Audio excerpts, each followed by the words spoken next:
মজার মজার পিঠা খাওয়ার সিজন কিন্তু এখনই। এখন পিঠা না খেলে আর কখন খাবেন বলেন তো? খুবই রসালো আর মজার একটা পিঠা নিয়ে আজকে হাজির হলাম, যেটা খেয়ে বাসার সবার মুখে লেগে আছে। পিঠাটা দেখতে এতটাই লোভনীয় যে মুখ ফিরিয়ে নেওয়ার মতো কোনো অপশনই নেই। আর এটা বানানো এতটাই ইজি, একবার দেখেই বানাতে পারবেন। চলুন আপনাদের সাথেও শেয়ার করি। 1 টেবিল চামচ মতো ঘি, তার ভিতরে সুজি দিয়ে দিলাম 1 কাপ। এখন একটু খুব ভালো করে নাড়াচাড়া করে ভেজে নিব। আর চুলার হিটটা কিন্তু মিডিয়ামের থেকেও কমে রাখতে হবে। 2-3 মিনিট ভেজে নেওয়ার পরে এখন দিয়ে দিলাম গুঁড়া দুধ আর চিনি। গুঁড়া দুধ 1 টেবিল চামচ আর 1 টেবিল চামচ চিনি দিয়েছি, তবে আপনারা চাইলে আর একটু গুঁড়া দুধ বাড়িয়ে দিতে পারেন। আরও 1 মিনিট মতো এটা নাড়াচাড়া করে অ্যাড করে দিব লিকুইড দুধ, আর তার সাথে দিয়ে দিব নারকেল কোরানো। 1 কাপ সুজির জন্য 1.5 কাপ দুধ দিয়েছি। আর এটা দিয়ে আমি মিডিয়াম হিটে অনবরত নাড়তে থাকবো যতক্ষণ না পর্যন্ত একটা ডোয়ের মতো কনসিস্টেন্সি আসে, ততক্ষণ এটা নাড়তে হবে।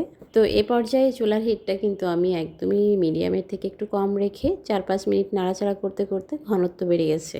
তো এই টাইমে আমি এটা নামিয়ে নিব। এখানে আমি চুলার হিটটা একটু বাড়িয়ে দেওয়ার কারণে নিচে লেগেও গেছে, তাই খেয়াল রাখতে হবে যেন চুলার আঁচ কোনোভাবে বাড়িয়ে দেওয়া না থাকে। এরপর নামিয়ে আমি একটু হাত দিয়ে মেখে নিচ্ছি। তবে এই ডোটা এত সফট হয়, খুব বেশি মেখে নেওয়ার দরকার পড়ে না। 2 হাতে একটু ঘি লাগিয়ে নিলাম। এরপর ছোট ছোট গোল করে একটা লম্বা শেপ দিয়ে নিলাম।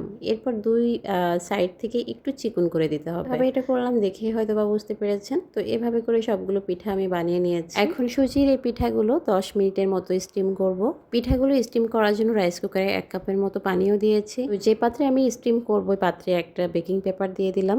বেকিং পেপার না দিলেও হবে, জাস্ট একটু তেল ব্রাশ করে নেবেন, তাহলেই হবে। অনেক সময় পিঠাগুলো লেগে যাওয়ার সম্ভাবনা থাকে, এই জন্যই আর কি। পিঠাগুলো এদিকে স্টিম হতে থাকুক, আর এর মাঝখানে আমি একটা শিরা তৈরি করে নিব দুধ দিয়ে। আর এই টাইমে কিন্তু ঠান্ডা ঠান্ডা দুধে ভেজানো পিঠাগুলো খেতে খুবই ভালো লাগে। 2 কাপের একটু বেশি দুধ নিয়েছি, তার ভিতরে দিয়ে দিলাম গুঁড়া দুধ আর 2 টেবিল চামচ মতো চিনি।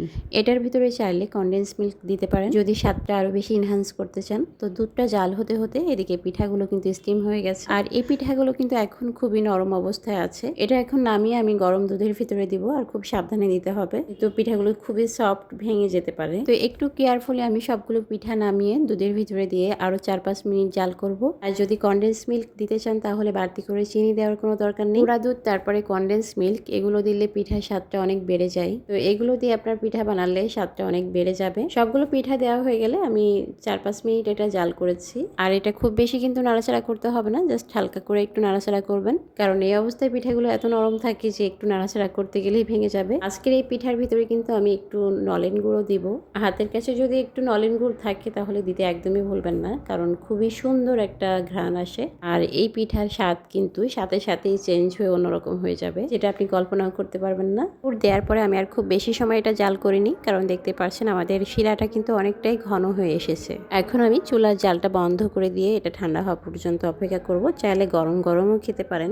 গরম গরম এই পিঠাটা তুলার মতো নরম থাকবে আর খেতে খুবই ভালো লাগবে। আমি তো গরম গরম কয়েক পিস খেয়েই নিয়েছি, ঠান্ডা হওয়া পর্যন্ত অপেক্ষা করতে পারেনি। আই থিঙ্ক আপনারাও এই ভিডিওটা দেখে না বানিয়ে থাকতে পারবেন না, কারণ এটা এতটা লোভনীয় লাগছে যে কেউ এটা খেতে চাইবে এক দেখাতে। তো আমার কাছে এটা সিম্পলের মধ্যেও একটা বেস্ট পিঠা বলতে পারেন। যদি ভালো লাগে অবশ্যই ট্রাই করবেন, তাহলে শেয়ার করে রাখতে পারেন, তাহলে আর আপনার ওয়াল থেকে হারিয়ে যাবে না। যে কোনো সময় একবার দেখেই বানাতে পারবেন। মজার এই পিঠাটা খেতে খেতে বিদায় নিলাম। সবাই ভালো থাকবেন। আল্লাহ হাফিজ। আসসালামু আলাইকুম।